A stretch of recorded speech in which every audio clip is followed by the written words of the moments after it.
같이 보실 말씀 누가복음 15장 11절부터 32절 말씀입니다.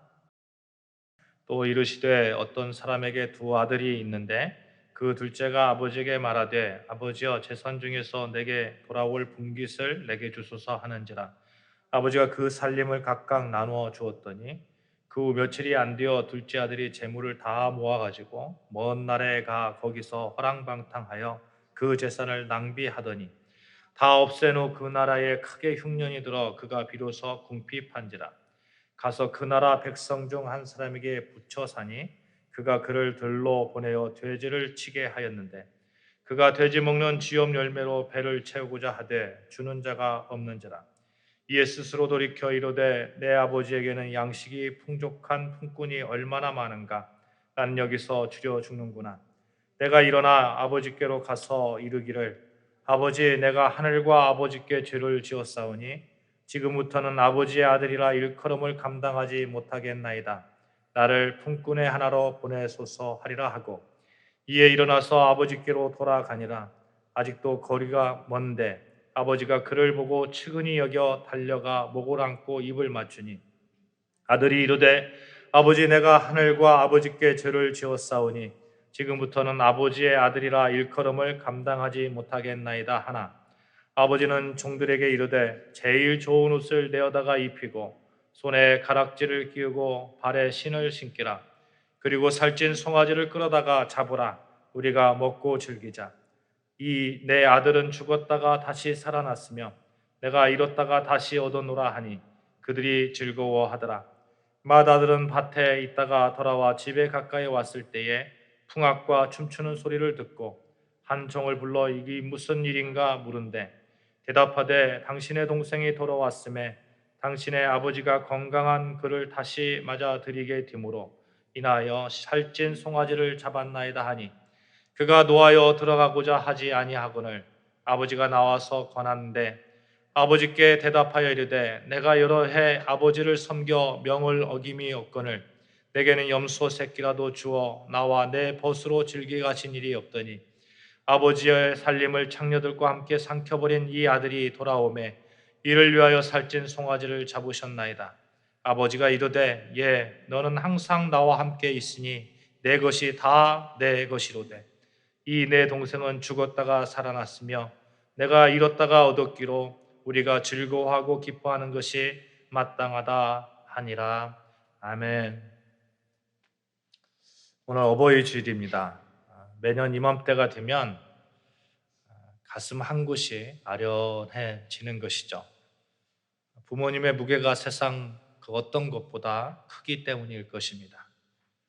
며칠 전 어버이날에 갑자기 아버님이 소천하셨던 때가 생각났어요. 제가 30대 후반 정도 되었을 때 소천하셨는데 제 나이 기준으로는 조금 일찍 소천하셨죠. 이런저런 생각하다가 이제 제 나이가 50대 후반인데 좀 30대보다 좀 철이 조금이라도 더 들었다면 50대 후반의 그런 모습, 30대보다 철이 든 조금이라도 더 든 그 모습으로 우리 부모님, 아버님을 좀 이렇게 섬겼으면 어땠을까 하는 그런 아쉬움, 안타까움 이런 것을 가져보았습니다.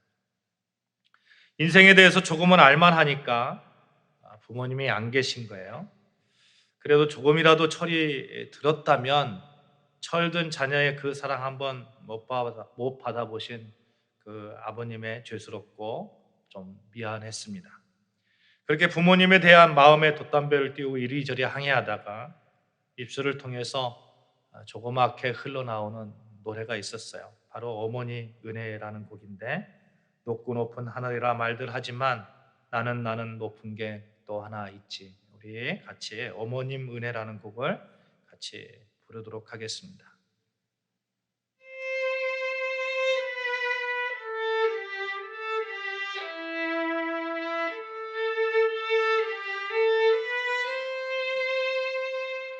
높고 높은 하늘이라 말들 하지만 나는 높은 게 또 하나 있지. 낳으시고 키우시는 어머님 은혜, 푸른 하늘 그보다도 높은 것 같아. 넓고 넓은 바다라고 말들 하지만 나는 넓은 게 또 하나 있지. 사람들아 이르시는 어머님 은혜, 푸른 바다 그보다도 넓은 것 같아. 산이라도 바다라도 다를 수 없는 어머님의 그 사랑, 거룩한 사랑, 날마다 주님 앞에 감사드리자.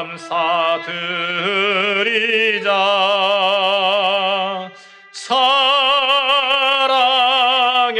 어머님을 주시는 은혜를.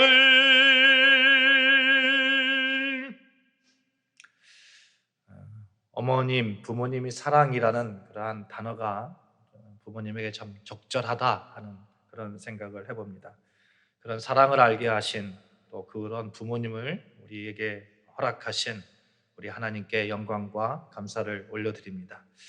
이 땅에 한 인간으로 태어나서 하나님을 알고 하나님의 백성으로 살아가고 또 하나님 아버지의 그 사랑도 알게 하신 우리 하나님, 또 육신의 부모를 통해서 하나님의 사랑을 알게 하신 그 하나님의 사랑에 대한 감사라는 것이죠.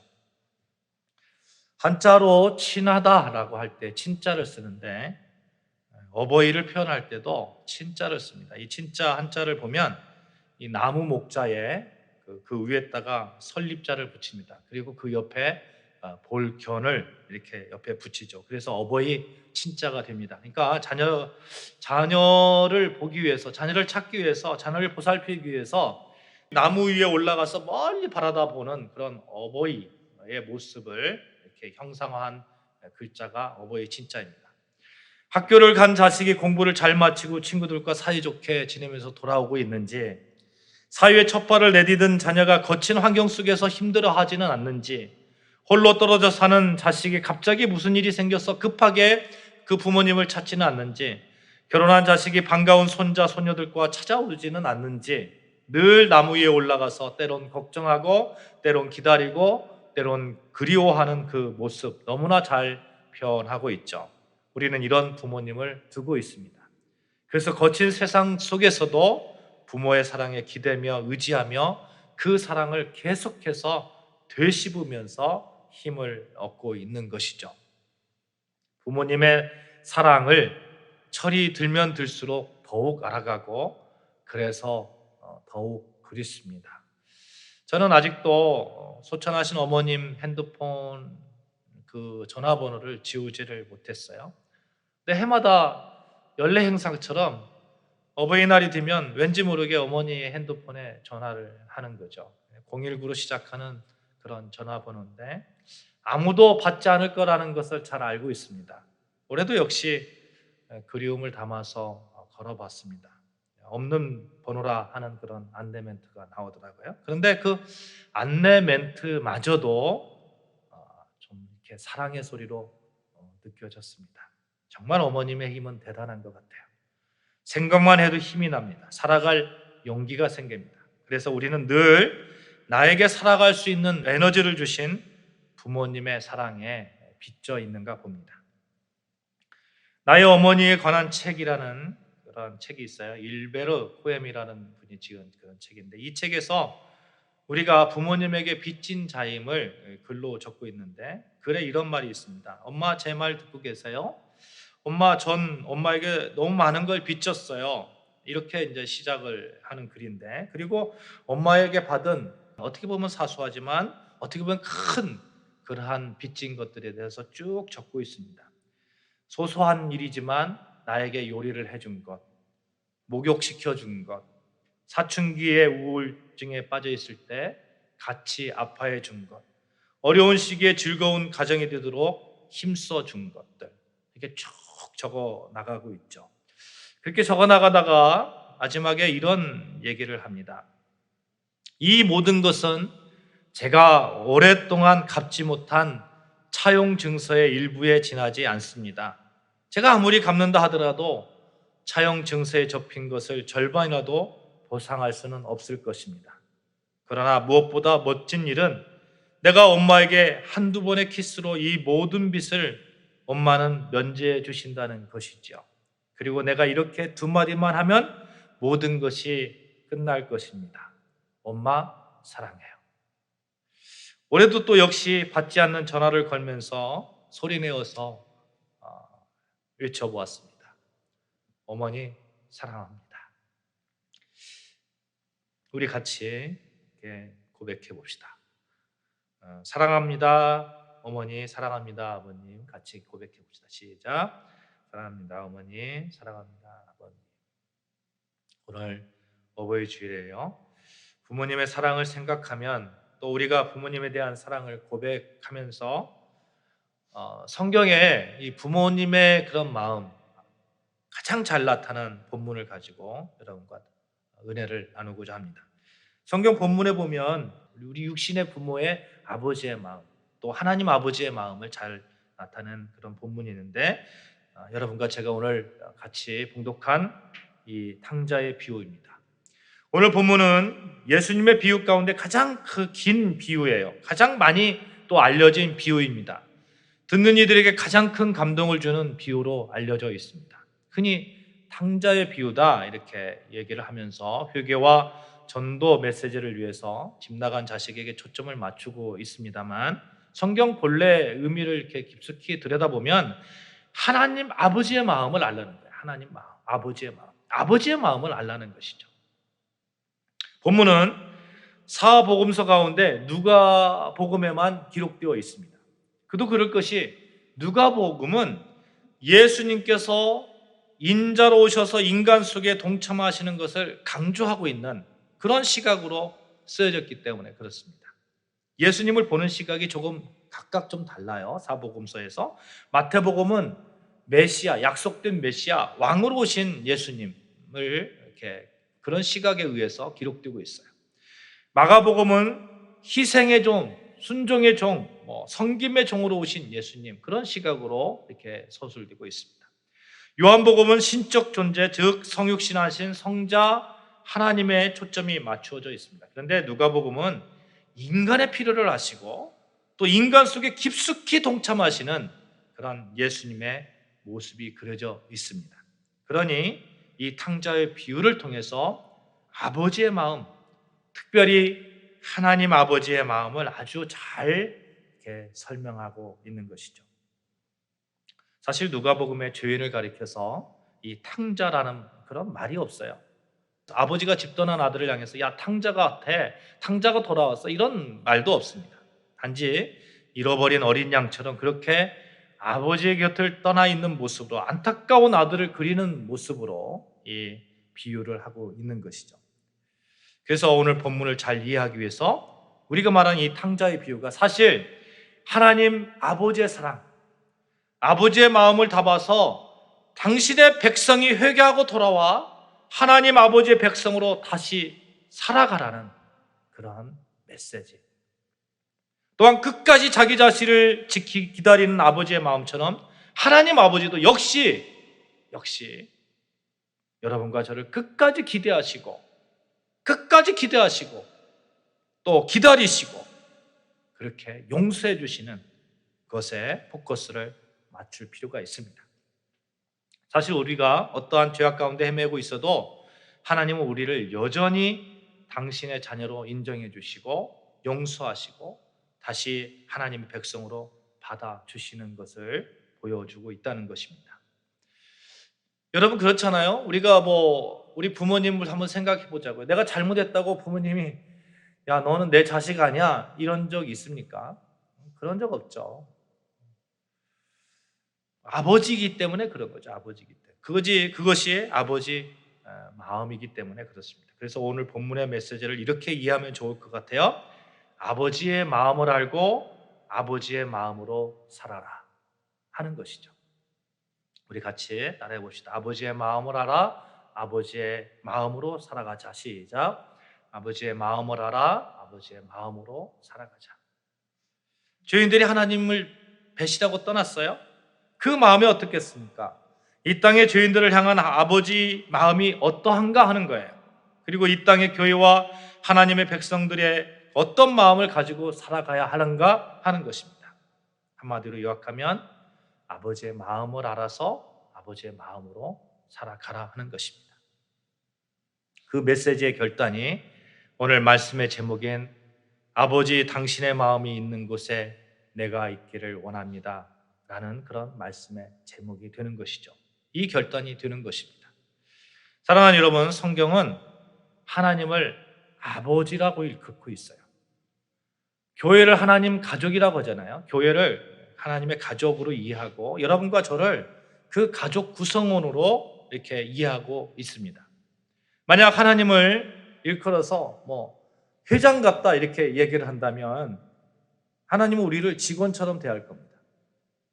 만약 하나님을 부를 때 교장 선생님이다 이렇게 부른다면 하나님은 늘 나를 가르치려고 하고 나에게 지식을 주려고 하고 그렇지만 내 삶 전체에는 관여할 수 없는 해서도 안 되는 그런 분이 될 거예요. 그런데 하나님을 아버지라고 말하고 있는 거죠. 아버지는 나와 같이 한 집에 삽니다. 아버지는 피가 섞여 있어요. 아버지는 죽기까지 사랑하는 거예요. 실제로 하나님 아버지가 어떻게 했습니까? 죽기까지 사랑하는 그 모습을 보여주셨습니다. 하나님께서는 자신의 독생자 예수 그리스도를 우리의 죄를 사하시기 위해서 십자가에 못 박혀 돌아가시기까지 하면서 우리를 구원의 길로 인도해 주셨습니다. 이것이 아버지의 사랑, 아버지의 은혜가 되는 것이죠. 아버지이기 때문에 가능한 겁니다. 이와 같은 하나님께서 보여주신 아버지의 마음을 우리가 회복해야 될 줄로 믿습니다. 정말로 하나님 아버지의 마음을 우리가 알면 부모의 부모됨에 더 충실할 수 있을 것이고요. 정말 하나님의 마음으로 세상에 나아가서 예수 그리스도의 그 구원자 되심을 세상에 온전하게 전하는 그러한 사랑의 마음으로 세상에 우뚝 설 수 있을 겁니다. 오늘 본문을 보시면 자식이 부모 곁을 떠나겠다고 합니다. 마치 하나님의 곁을 떠나겠다는 그런 사람하고 비슷하지 않나요?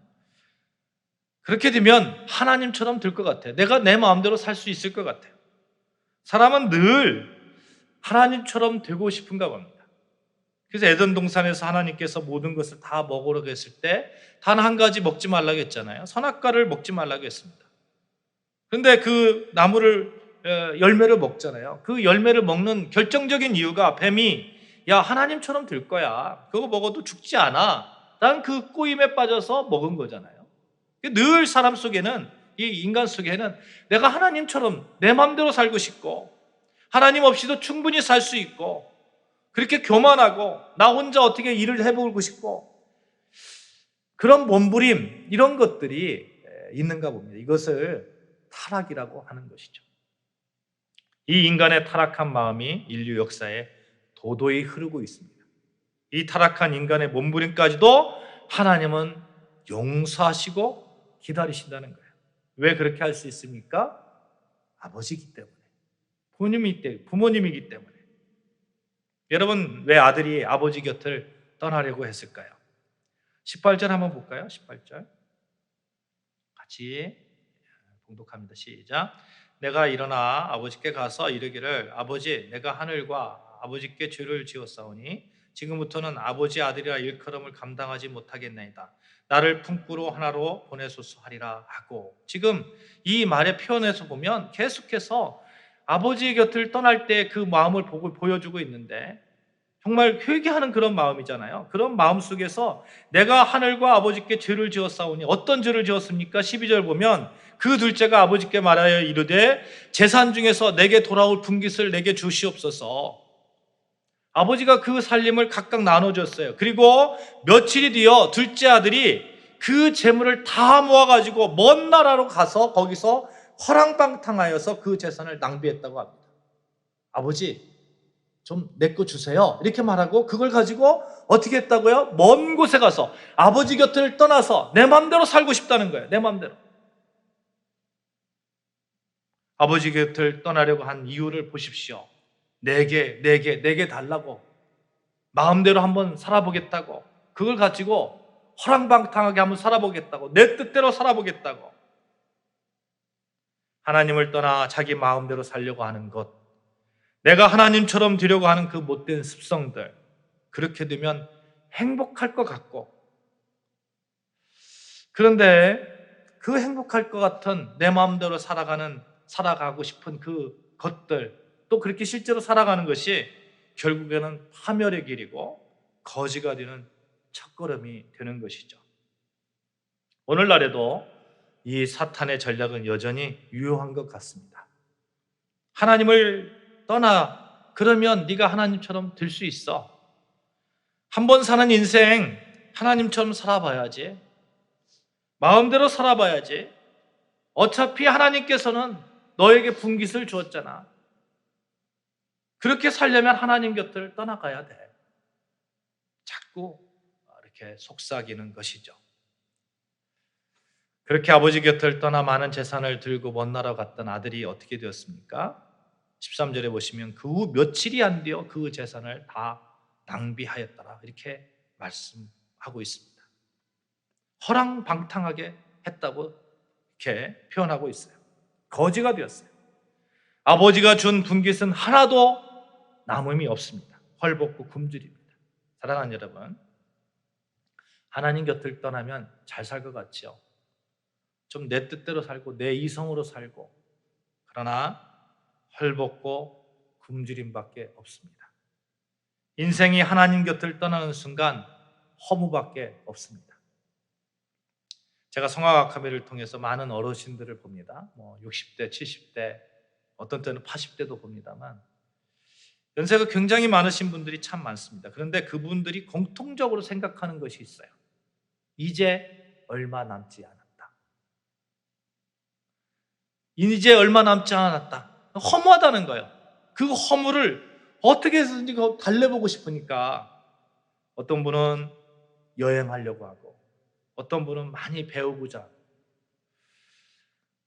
그래도 이분들은 좀 괜찮은 것 같아요. 그렇게라도 좀 달랠 수 있으니까. 그러나 그렇게 한다고 허무가 완전하게 치유됩니까? 허무의 치유는 하나님밖에 없습니다. 하나님 곁에 서는 순간 허무가 소망으로 변하는 것입니다.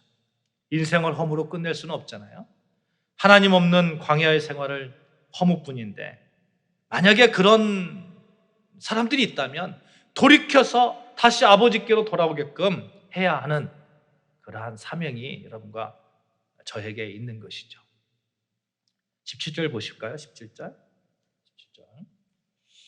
같이 봉독합니다. 시작. 이에 스스로 돌이켜 이르되 내 아버지에게는 양식이 풍족한 품꾼이 얼마나 많은가. 나는 여기서 주려 죽는구나. 지금 허랑방탕한 생활하고 힘든 그런 생활하고 하나님 곁을 떠나면, 아버지 곁을 떠나면 잘 살 것 같았는데 그렇게 못 사니까 이 아들이 어떻게 합니까? 스스로 돌이켜. 여러분, 회개하는 데 있어서요, 이 의지가 필요한 거예요. 내 의지가 필요한 거예요. 스스로 돌이켜서 아버지께로 가려고 하는 그러한 결단이 필요합니다. 스스로 돌이켰다. 그제서야 제 정신이 돌아왔다는 거죠. 제 정신이 들었을 때 그는 아버지를 생각합니다. 아버지께 돌아가서 이렇게 말씀드려야지. 또 미리 각본을 쓰는 거예요. 아버지, 나는 아버지 자식도 아니에요. 그래, 나를 종처럼 써주세요. 얼마나 미안했으면 그럴까요? 얼마나 미안했으면. 하나님 곁을 떠났다가 다시 하나님 곁으로 가려고 할 때 얼마나 미안할까요? 그런데 하나님은 어떻게 합니까? 하나님 아버지는 20절에 보시면 측은히 여겨 달려가 목을 안고 입을 맞추었다고 말씀하고 있습니다. 아들의 아픔을 함께 느끼는 아버지, 아들의 실패를 나의 실패로 받아주는 아버지, 아들의 연약함을 함께 아파하는 아버지, 그 아버지의 용서와 치유, 그 사랑은 끝이 없는 것이죠. 아무런 조건이 없습니다. 아버지의 품입니다. 이것이 아버지의 집이고 이것이 아버지의 마음입니다. 17절 이하에 보시면 계속해서 나오는 단어가 있어요. 바로 아버지라는 단어입니다. 내 아버지에게는 아버지께로 가서 내가 아버지께, 아버지의 아들, 아버지의 품, 아버지의 마음 계속해서 나오고 있어요. 아버지는 버림받은 아들의 쉼터입니다. 영혼의 안식처입니다. 사랑하는 여러분, 하나님은 그런 아버지의 마음으로 여러분과 저를 기억해 주시고 안아주시고 보듬어 주시고 기다려 주십니다. 지치고 힘든 여러분과 저, 또 세상 속에서 하나님 아버지의 아들의 모습으로 전혀 살지 못한 아들이라도 할지라도 여전히 안아주시고 안식처가 되어주시고 용서하시고 치유해 주시는 아버지 하나님이십니다. 그 아버지 하나님을 우리가 세상 속에 전해야 되지 않겠어요? 아버지의 마음을 좀 전해야 되지 않겠습니까? 이 땅에 많은 분들이 하나님 곁을 떠나 있습니다. 많은 사람들이 교회 안에서 신앙생활하다가 하나님 곁을 떠나 있습니다. 그들에게 다시 아버지의 마음을 우리가 전해야 되지 않겠습니까?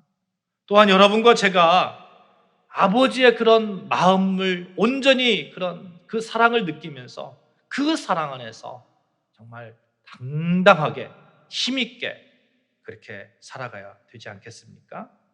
아버지는 그 아들의 죄와 허물을 따라 기억하지 않습니다. 여전히 아버지 마음속에는 아들로 자리 잡고 있는 것이고 아들이 돌아왔을 때 아들을 여전히 도움이 필요한 존재로 여겨주시고 여전히 인도가 필요한 존재로 여겨주시고 여전히 사랑받을 만한 존재로 그리고 상속자로 인정해 주십니다.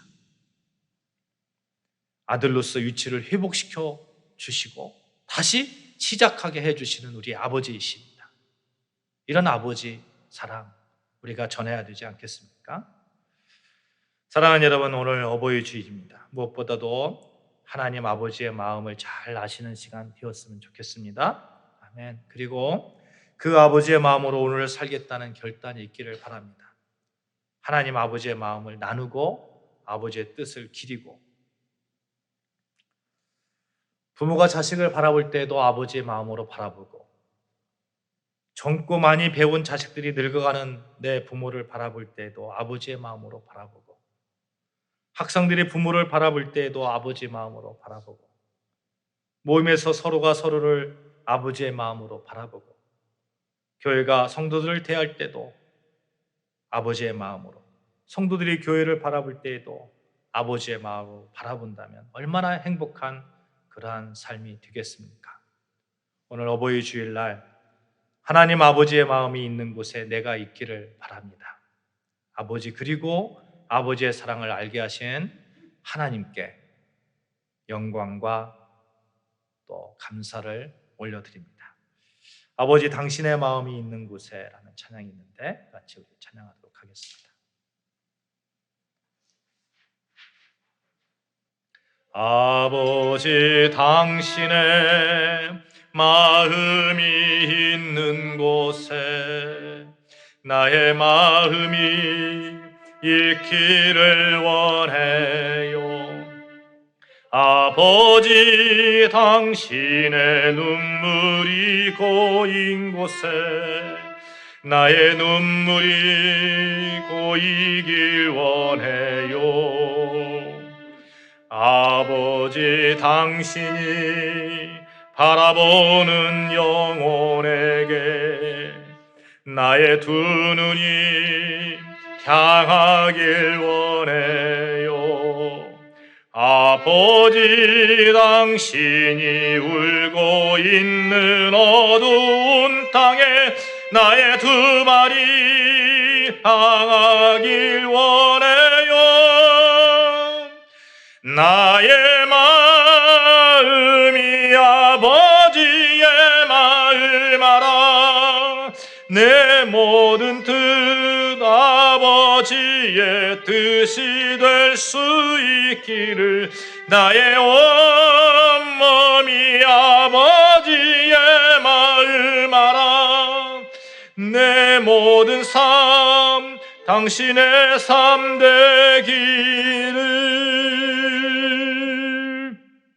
기도하시겠습니다.